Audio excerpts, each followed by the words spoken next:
Hello, everybody, and welcome to another great, grand, amazing episode of the Gridiron Glory podcast here with Tad and Will. It's been a long stretch. We've come a long way. Um, but now here we are to bring you the Super Bowl recap between the Philadelphia Eagles and the Kansas City Chiefs, a game that took place in New Orleans, Louisiana. Little less than a couple weeks ago on a Sunday. Um, yeah, Tad. So we look at this game between the Kansas City Chiefs and the Philadelphia Eagles, who emerged victorious. Yeah, Tad. Honestly, um, not what a lot of people were expecting.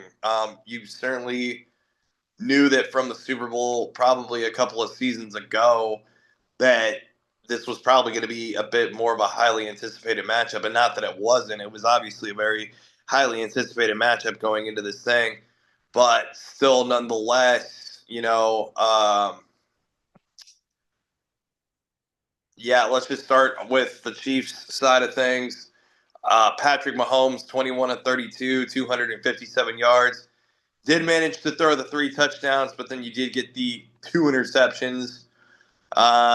You did get sacked six times in this football game if you were Patrick Mahomes. So just really, Tad, in the beginning stages of this game, there was really not a whole lot he could do. I do want to Yeah. credit the Eagles' amazing front seven for a lot of that, but still, nonetheless, maybe let this be a massive learning moment if you're the Chiefs to potentially go out in the offseason and upgrade the offensive line if you are them. Yeah, Tad, you also got guys like Xavier Worthy, 8 catches, 157 yards, two touchdowns.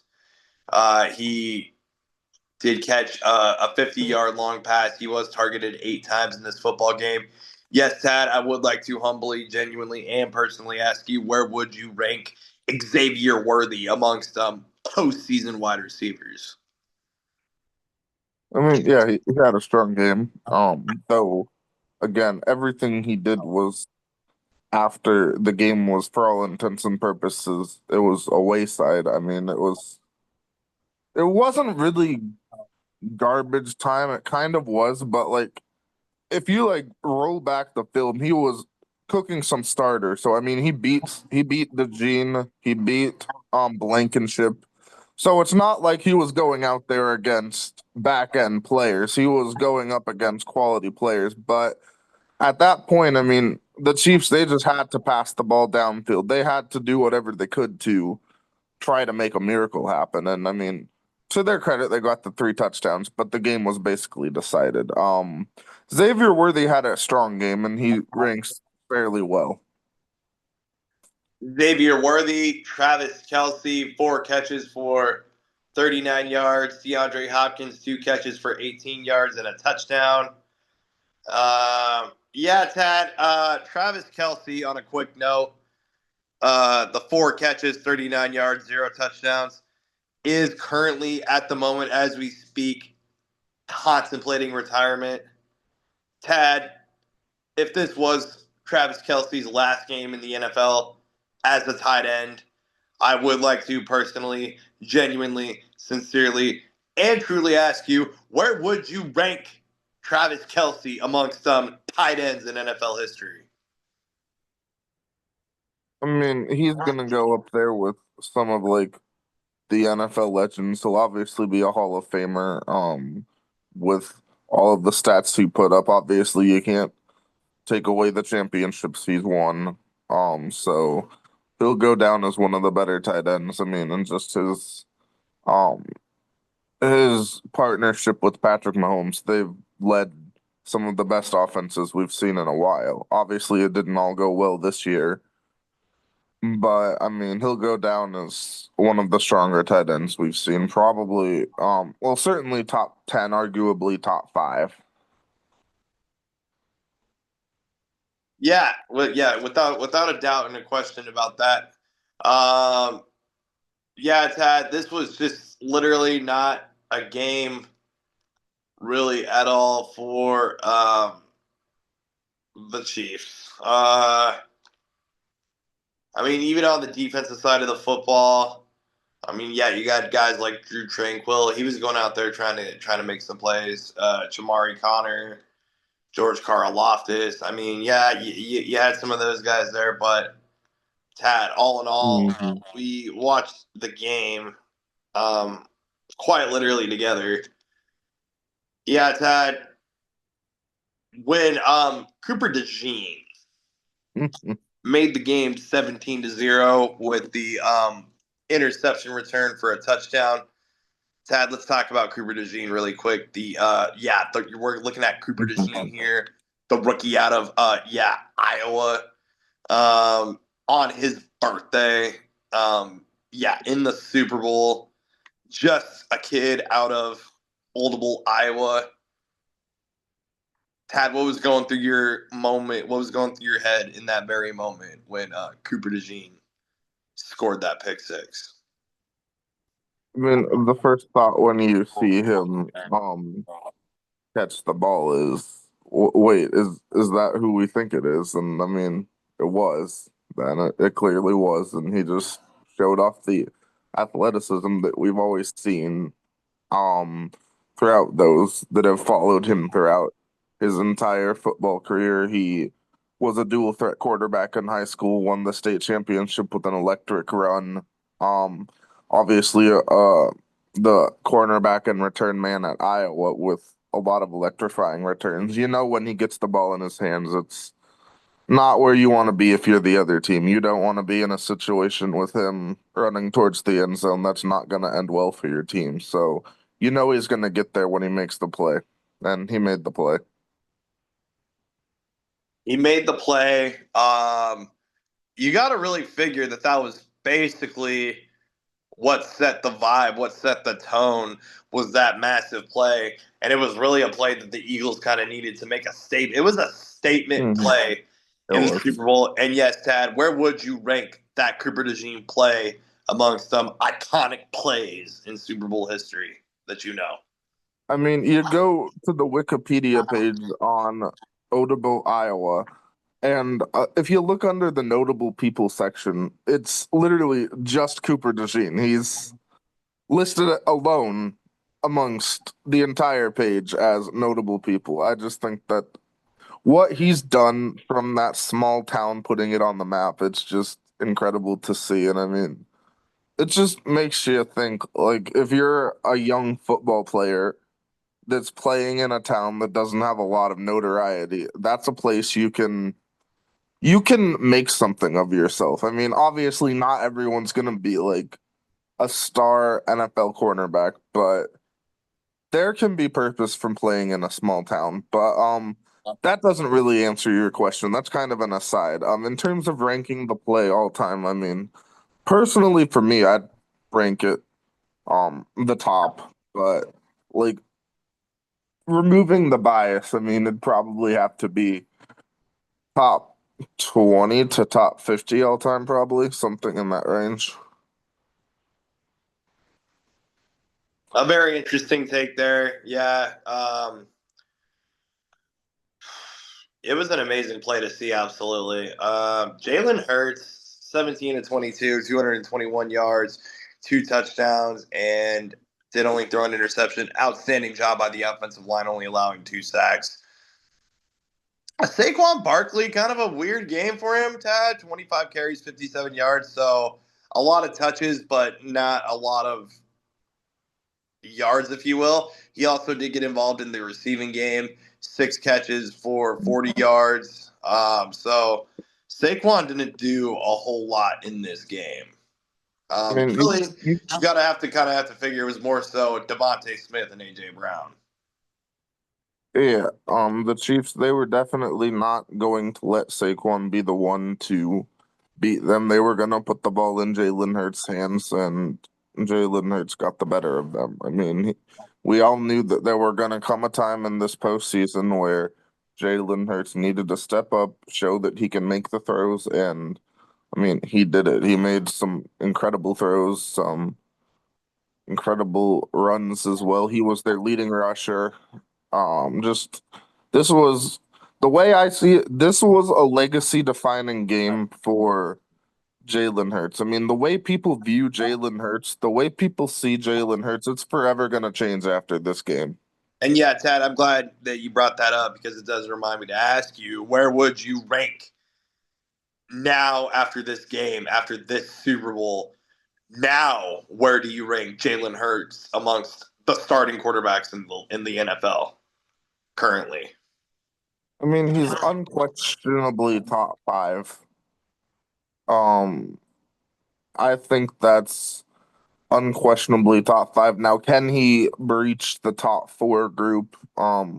Obviously, those four notable quarterbacks all in the AFC of Mahomes, Jackson, um, Burrow, and obviously the MVP Josh Allen. Now, can he break that top four?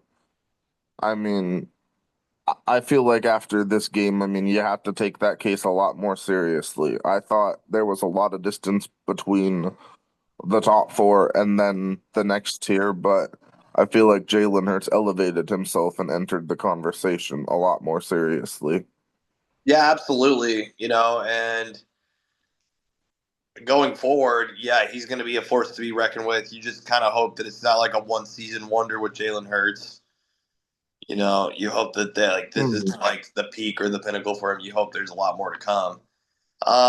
Real quick, with that Cooper DeJean thing we were talking about earlier, you kind of figured though that's gonna be hard to top now because it's like, how does it get any Yeah. better than on your birthday getting a pick six in the Super Bowl in your rookie season? Like, how do you literally get any better than that? I mean, I'm sure you can find a way, but it's gonna be pretty dang hard. And I mean, you have to think this is a kid that he's never had an interception in the regular season. He didn't make a Pro Bowl, stuff like that. So he still has like a lot of regular season accolades to pick up. But in terms of like a singular moment that he'll remember forever, you don't top it. I mean, I don't think there's any way you can top what he did. Like, you literally remember that for the rest of your life. Hmm. And that's okay. If that's the peak, that's completely okay. I mean, there's nothing wrong with that. I mean, that's a beautiful peak. I mean, you've reached the mountaintop your rookie year. Right. Um, exactly. And he's earned it. I like Yeah, Cooper DeJean a lot. But he's not the only guy on that defense side. You got for guys sure like not. Josh Sweat, six total tackles, two solo, 2.5 sacks, two tackles for loss, three hits on the quarterback. Tad Josh Sweat was getting after it. You also got guys like LIX Hunt with two total tackles, um, a solo, a half a sack, hit on the quarterback. Milton Williams, four total tackles, three solo, two sacks, two tackles for a loss, and a hit on the quarterback. And then obviously we're talking about Cooper DeJean. Quinyon Mitchell only three tackles. Well, But that's because they couldn't get it to him. He was locking down his man. They could never get it to his man. yeah. So just It Tad, the defense really is what won this Super Bowl. really is. I mean, th they have. I mean, after this, I mean, I don't know how you can't say they have arguably the best secondary in the NFL. I mean, just what they did. I mean, and the front seven, obviously, no joke there as well. I mean, making pressure with four, you only rush four and you make pressure. I mean, pretty much every play, Patrick Mahomes, no clean pocket. Their offensive line completely cooked. Um, so just an incredible night for just everyone on the defense. Zach Bond as well, the linebacker, seven tackles and interception. Yeah. Just a big day just for everyone. I mean, Reed Blankenship did great jobs on the back end. Just a remarkable effort by the Eagles. Just everyone did their jobs. A remarkable effort by the Eagles. Everyone did their jobs. Yeah, Tad Kenny Pickett, zero catches, or sorry, zero completions, one attempt. He didn't get sacked. He had 3 carries, -4 yards. Yeah, Tad, I would like to personally, genuinely, humbly, and sincerely, and truly, and passionately ask you, where would you rank Kenny Pickett, who is a backup quarterback that played in the Super Bowl amongst backup quarterbacks? I mean, fairly mid-tier. He's got starting experience. I mean, he's got experience. That's what you can ask for out of a backup. He's respectable in that A, role. a serviceable enough backup, a veteran, if nothing else. Yeah. Yeah, I'm just Tad. I'm more than anything, Tad. More than anything, I am so happy for Saquon Barkley, who is now a Super Bowl champion. And how does this affect his ranking? It it doesn't really affect his ranking at all. He was number one before, and he was still number one after. How does this affect his all-time ranking amongst running backs? Hmm. Um. Yeah. I mean, it's definitely a feather in the cap to an outstanding season. I mean, this will go down as one of the best running back seasons of all time. I mean, if you look at like the all-purpose yards, I mean, including the playoffs, he had one of the greatest all-purpose yard seasons in the history of the NFL. So just a lot of respect needs to go to Saquon Barkley. Like you said, the Chiefs did a respectable job of shutting him down to an extent, but they don't get here without Saquon Barkley. I mean, make no mistake about it. He's a big reason why we're looking at the Philadelphia Eagles as champions of the NFL. And I mean, for the Chiefs, it's just like, you have been here before. You're basically, quote, the new dynasty in the league.